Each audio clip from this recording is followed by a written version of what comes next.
a newborn capital city for Europe's youngest nation. This is Pristina.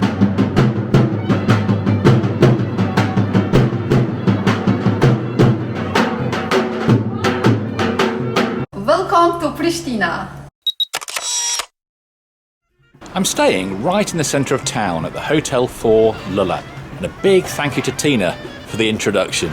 Now, I knew that Pristina had a cafe culture, but just look how many cafes are within about 1 minute of my hotel. How on earth am I supposed to choose where to get my first caffeine fix?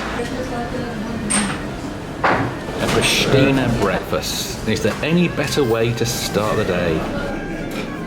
It's a simple 7-letter sculpture, but it's the most popular and the most famous sculpture in the whole of Kosovo, to the newborn country. It was installed on the 17th of February 2008, Kosovo's Independence Day. And on every Independence Day since, you'll find it changing colours. Nowhere in the world is Bill Clinton more popular than in Kosovo.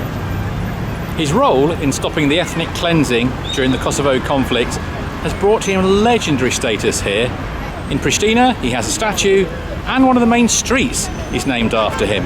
And if you're wondering about Hillary, well, she gets a mention too. Senator Robert Dole also gets his own statue and his own street.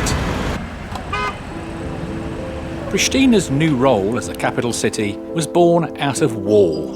In 1999, ethnic cleansing began, and this soon morphed into genocide. During the war, Pristina was emptied of most of its Albanian population. What was that like? Pristina that you can see today is totally different, and you cannot imagine how it was during the war. And on the time I was 15, 1 million people from all Kosovo, we have been deported. Today we are 1.9 million in total, including the other minorities, but on the time 1 million people were forced to leave Kosovo, where into every single Albanian houses or apartments they enter the Serbian forces, and they ask only 15 minutes, leave or die, that's it. And then into the camps next to the Macedonia, and from there another camps in Albania, until the end of war in June. It was ended in July. Then when we came back, we started from the ground, from zero, because as a Pristina city and all Kosovo, about 70% was destroyed in total. A newly confident Kosovo announced independence in February 2008, an independence recognised by most nations of the United Nations, but not by Serbia. During the Kosovo conflict of 98 and 99, rape was used as a weapon of war. This monument remembers both the heroism and the suffering of the ethnic Albanian women. It's called Heroines. At the heart of the university campus, in the centre of the city, you'll find Pristina's most iconic building. Dating from 1982, it's the brutalist science fiction creation known as the National Library. It really is one of those love it or hate it buildings. Personally, I love it, especially when it catches the sun. Now, the building next to the library is far more controversial. The Orthodox Church of Christ the Saviour. Construction began in 1992, and at the time it was without doubt a provocative act on the part of Milosevic. All of the Kosovo Albanian students and professors at the university had by now been expelled. So to cite a Serbian Orthodox cathedral right in the centre of the campus was a major statement. Work was halted by the war, and the post-war authorities had no intention whatsoever of completing the work. The building now sits in a political and legal limbo. The Albanian population would like to see it destroyed. The Serbian population of Kosovo, now in their role as a minority, see it as an important symbol of their culture.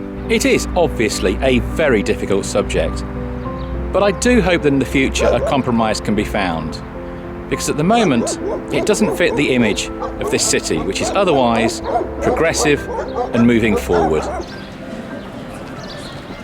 The centre of Pristina is a monument to 1960s Yugoslav town planning. This is the main shopping street, Mother Teresa Boulevard.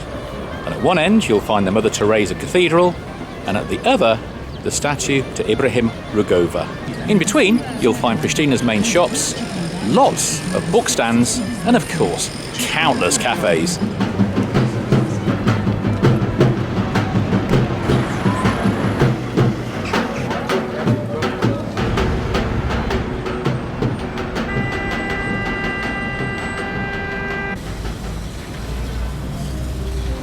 Ibrahim Rugova is known as the father of the nation. A politician, scholar and writer, he campaigned for a peaceful separation from Yugoslavia. He was the president of his beloved Kosovo until he died suddenly in 2006, just 2 years shy of the country finally achieving full independence. The other figurehead of Kosovo independence is Adem Jashari, a freedom fighter to the Kosovo Albanians, but a terrorist to the Serbs. He fought an armed struggle for almost all of his life, but was killed in 1998, along with 57 members of his family. A terrible event that would only fuel the fire for full independence. Also, on Mother Teresa Boulevard, you'll find Skanderbeg, the Albanian national hero, the leader who united the warring Albanian tribes into a force that could take on the mighty Ottoman Empire in the 15th century. There's almost nothing left of Pristina's Ottoman bazaar. Nothing to do with the war though, it's those Yugoslav town planners again. They thought that future generations would prefer this. The monument, or spomenik as it was known in Yugoslavia, dates from 1961. The statue of the figures represented partisan soldiers, but has now been painted to represent those countries that assisted Kosovo during its liberation. Albania united with Great Britain. It warms my heart. There's another spomenik in Pristina up on Martyrs Hill, but that is in a far worse condition. There's no doubt that the nation of Yugoslavia did have its achievements. Things weren't all bad, but it seems that for the moment at least, this new country wants to forget that chapter of its history. And Pristina in particular just wants to look forward. The amount of construction work going on around the city is mind-boggling. Pristina is very mixed, it's a very vibrant city. Comparing to the European countries, it's a very small town, but it's very live, and the combination of the culture, the history and tradition, and also big transformation in the architecture, apartments and everything. Everything is new, so Pristina still have some from the communist time and from the different periods like 18th century houses or mosque from the Ottoman time. And of course here we're standing in the oldest house in Pristina. Actually, this is the 300 years old house, the oldest house in Old Town in Pristina, which is today the Ethnographical Museum. Before it was the private complex, but the family lived until 1958 when the family were deported to Turkey. Year after it was opened as a natural museum. First it was the biological museum, and then from September of 2006 me and colleagues, we started to work like Ethnographical Museum, where we are showing the way of life in Kosovo, how it was between 16th and 20th century. For a taste of Pristina during the Ottoman period, then you really have to come here. Make sure to ask for Ilir, the curator. The National Museum is one of the most eclectic that you'll find anywhere. It begins in the Bronze Age, but quickly takes you through to sobering exhibits from the Kosovo War, and then on to the Declaration of Independence. But then there are curiosities, like Madeleine Albright's hat and a mosaic of Mother Teresa made of 1.5 million staples. The museum is free, so it's well worth a visit, even though it does look a little bit unfinished in places. What's the most beautiful building in Pristina? Very easy answer to that one. The Yashar Pasha Mosque. This mid-19th century mosque and its elaborate interior frescoes has recently been renovated with the help of the Turkish government. For my final night in Pristina, I've come to the restaurant Liburnia for some traditional cuisine. Kosovar salad, spinach, rice and egg, all washed down with Pristina beer. A perfect way to end my stay. With this kind of dynamic and population that are coming day by day here in the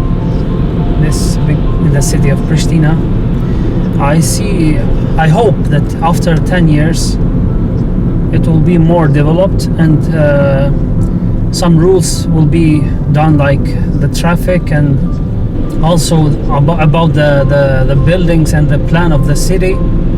It's going to be better as they are working in this. It's kind of transition time as we are in a new country, but after 10 years it will be great the way they are working now. After 10 years, I see a new Pristina.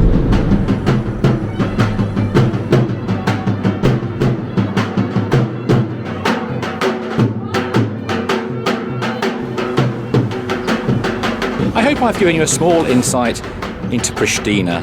As Ilir said, it's the vibrancy of this city that really hits you. I'd love to stay, but there's a lot more for me to see in Kosovo. So please subscribe, and I'll see you on the next journey.